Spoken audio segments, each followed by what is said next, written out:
வணக்கம். இது தமிழ் நியூஸ் கோணரின் முக்கிய செய்திகள். முதலில் தலைப்பு செய்திகள். யாழில் துப்பாக்கி முனையில் பெண்களை அச்சுறுத்திய அர்ச்சுனா எம்பி. பரபரப்பு சம்பவம். வெள்ள மாளிகை விருந்த துப்பாக்கிச் சூடு. இலக்கு வைக்கப்பட்ட ஜனாதிபதி டிரம்.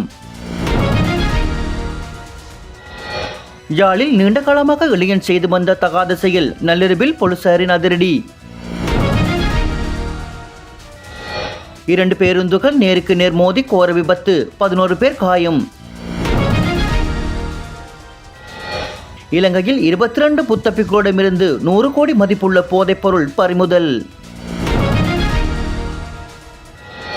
தடையின்றி எரிபொருள் விநியோகம். அடுத்தடுத்து வரவுள்ள கப்பல்கள். ஏசி வாங்கி தராததால் இளம்பெண் தற்கொலை. இதுபோன்ற தொடர்ச்சியான செய்தி அறிவிப்புகளை உடனுக்குடன் பெற்றுக்கொள்ள மறக்காமல் நமது தமிழ் நியூஸ் கோனர் சேனலை சப்ஸ்கிரைப் செய்து இணைந்திருங்கள். தொடர்பான விரிவான செய்திகள்.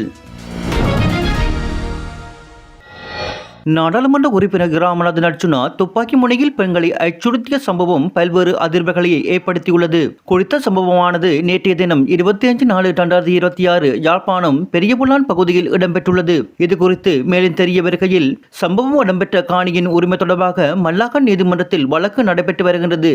அந்த காணியானது தனது காணி என நாடாளுமன்ற உறுப்பினர் ராமநாதன் அர்ச்சுனா கூறி வருகின்ற நிலையில், வேறொரு தரப்பினரும் அதில் தங்களது காணி இருப்பதாக உரிமை கோரி வருகின்றனர். அந்த வகையில் நேற்றைய தினம் குறித்த காணியை சுத்தம் செய்யும் நடவடிக்கையில் நாடாளுமன்ற உறுப்பினர் ராமநாதன் அர்ச்சுனா ஈடுபடும் போது அங்கு வந்த பெண்கள் இருவர் அதில் ஒரு பகுதி தமது காணி என்று கூறி முரண்பாட்டில் ஈடுபட்டனர்.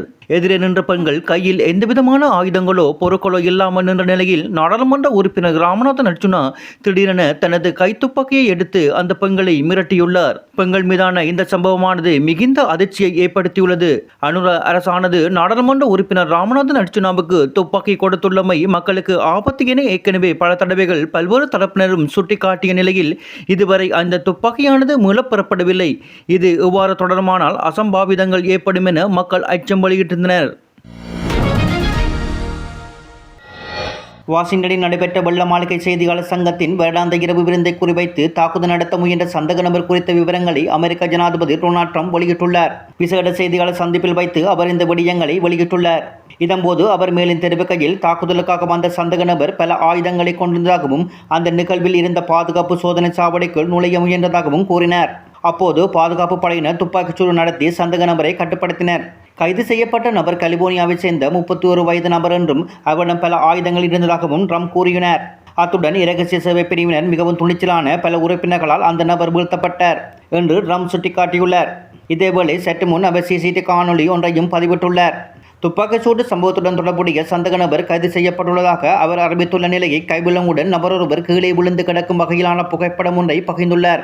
எனினும் அது சந்தேக நபரின் புகைப்படமா என்பது குறிப்பிடப்படவில்லை என்பது குறிப்பிடத்தக்கது. யாழ்ப்பாணத்தில் நீண்டகாலம் போதைப்பொருள் வியாபாரத்தில் ஈடுபட்டு வந்த 31 வயதுடைய ஒருவர் நேற்று 24 இரவு போலீசாரால் கைது செய்யப்பட்டுள்ளார். இதன்போது சந்தேக நபரிடமிருந்து 2 கிராம் 35 மில்லிகிராம் ஹெரோயின் போதைப்பொருள் கைப்பற்றப்பட்டுள்ளது. யாழ்ப்பாணம் மாவட்ட சிரேஷ்ட போலீஸ் அத்தியட்சரின் கீழ் இயங்கும் போலீஸ் புலனாய்வு பிரிவினருக்கு கிடைத்த இரகசிய தகவலின் அடிப்படையில் யாழ்ப்பாணம் போலீஸ் போதைப்பொருள் தடுப்பு பிரிவினால் இந்த கைது நடவடிக்கை முன்னெடுக்கப்பட்டது. குறித்த சந்தேக நபரிடம் விசாரணைகளை மேற்கொண்ட பின்னர் அவரை நீதிமன்றத்தில் ஆஜர்படுத்துவதற்கான நடவடிக்கைகளை போலீசார் மேற்கொண்டு வருகின்றனர்.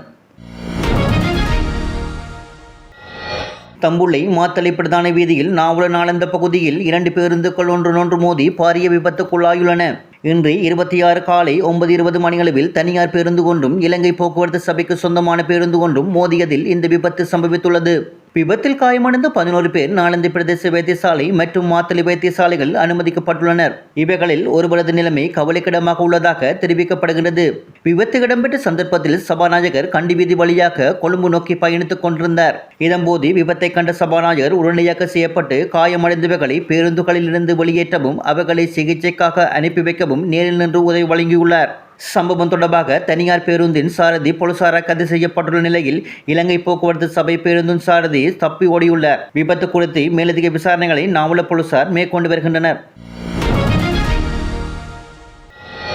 தாய்லாந்தின் தலைநகர் பேங்காங்கிலிருந்து இலங்கை பண்டரநாயக்க விமான நிலையம் திரும்பிய 22 புத்தகங்களிடமிருந்து 110 கோடி மதிப்பிலான போதைப் பொருட்கள் பறிமுதல் செய்யப்பட்டதாக தகவல்கள் தெரிவிக்கப்பட்டுள்ளது.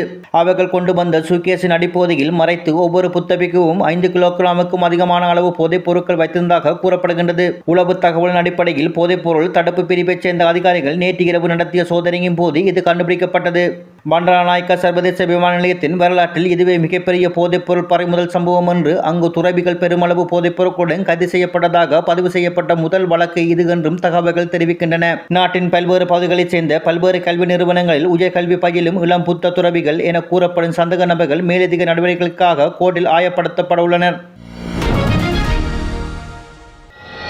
நாட்டுக்கு தேவையான எரிபொருளை எந்தவித தடையுமின்றி விநியோகிப்பதை உறுதிப்படுத்தும் வகையில் மற்றொரு டீசல் கப்பல் எதிர்வரும் 27ஆம் தேதி நாட்டை வந்தடையுள்ளதாக இலங்கை பெட்ரோலிய கூட்டுத்தாபனம் அறிவித்துள்ளது. இதுகுறித்து இலங்கை பெட்ரோலிய கூட்டுத்தாபனத்தின் முகாமைத்துவ பணிப்பாளர் மஜூர நெத்திக்குமார் தெரிவிக்கையில், எதிர்வரும் ஏப்ரல் 27ஆம் தேதி வருகை தரவுள்ள டீசல் கப்பலில் 3500 மெட்ரிக் டன் டீசல் அடங்கியுள்ளதாக குறிப்பிட்டார். டீசல் கப்பலை தொடர்ந்து இந்த மாத இறுதிக்குள் மற்றொரு பெட்ரோல் கப்பலும் நாட்டை வந்தடைய உள்ளது. இந்த கப்பல் மூலம் மொத்தம் 35,000 மெட்ரிக் டன் பெட்ரோல் இறக்குமதி செய்யப்பட உள்ளது. சந்தையில் எரிபொருள் தட்டுப்பாடு ஏற்படாத வகையில் திட்டமிட்ட அடிப்படையில் இந்த எரிபொருள் தொகைகள் இறக்குமதி செய்யப்படுகின்றன.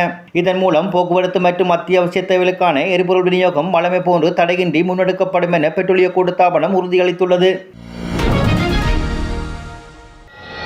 இந்தியாவின் திருவள்ளூரை அடுத்த பூண்டி ஜெயராம் தெருவைச் சேர்ந்தவர் ஆகாஷ் 26. இவரும் புல்லரம்பாக்கம் கிராமத்தைச் சேர்ந்த மோனிகா 25 என்பவரும் காதலித்து திருமணம் செய்து கொண்டனர். திருமணம் நடந்து 2 ஆண்டுகள் ஆகிறது. இவர்கள் பூண்டி பாடசாலையில் படிக்கும் போதே காதல் மலர்ந்துள்ளது. நீண்ட நாட்களாக காதலித்து வந்த அவர்கள் பின்னர் திருமண வாழ்க்கையிலும் ஒன்றாக இணைந்துள்ளனர். குழந்தைகள் இல்லாத நிலையில் இருவரும் சந்தோஷமாக குடும்பம் நடத்தி வந்தனர். ஆகாஷ் திருவள்ளூரில் உள்ள தனியார் துணிக்கடையில் வேலை செய்து வருகிறார். மோனிகா வேலைக்கு எதுவும் செல்லாமல் வீட்டில் இருந்து வந்தார்.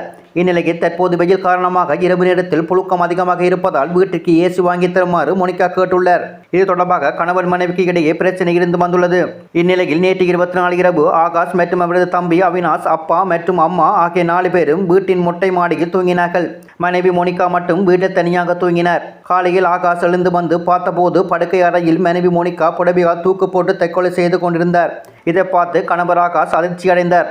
இது குறித்து தகவல் அறிந்த புல்லரம்பாக்கம் போலீசார் விரைந்து சென்று உடலை கைப்பற்றி பிரதேச பரிசோதனைக்காக திருவள்ளூர் மாவட்ட அரசு வைத்திய கல்லூரி வைத்தியசாலைக்கு கொண்டு சென்றனர். திருமணமாகி 2 ஆண்டுகளே ஆனதால் ஆடியோ விசாரணை நடைபெற்று வருகிறது. இனி மீண்டும் தலைப்புச் செய்திகள். யாழி துப்பாக்கி முனையில் பெண்களை அச்சுறுத்திய அர்ச்சுனா எம்பி. பரபரப்பு சம்பவம். வெள்ள மாளிகை விரிந்த துப்பாக்கிச் சூடு. இலக்கு வைக்கப்பட்ட ஜனாதிபதி டிரம். யாழில் நீண்ட காலமாக இளைஞன் செய்து வந்த தகாத செயல். நள்ளிரவில் போலீசாரின் அதிரடி. 2 பேருந்துகள் நேருக்கு நேர் மோதி கோர விபத்து. 11 பேர் காயம். இலங்கையில் 22 புத்தப்பிகளிடமிருந்து 100 கோடி மதிப்புள்ள போதைப் பொருள் பறிமுதல். தடையின்றி எரிபொருள் விநியோகம். அடுத்தடுத்து வரவுள்ள கப்பல்கள். ஏசி வாங்கி தராததால் இளம்பெண் தற்கொலை. இத்துடன் தமிழ் நியூஸ் கோணல் செய்திகள் நிறைவு பெற்றன. இதுபோன்ற தொடர்ச்சியான செய்தி அறிவிப்புகளை உடனுக்குடன் பெற்றுக்கொள்ள மறக்காமல் நமது தமிழ் நியூஸ் கோணல் சேனலை சப்ஸ்கிரைப் செய்து இணைந்திருங்கள். நன்றி.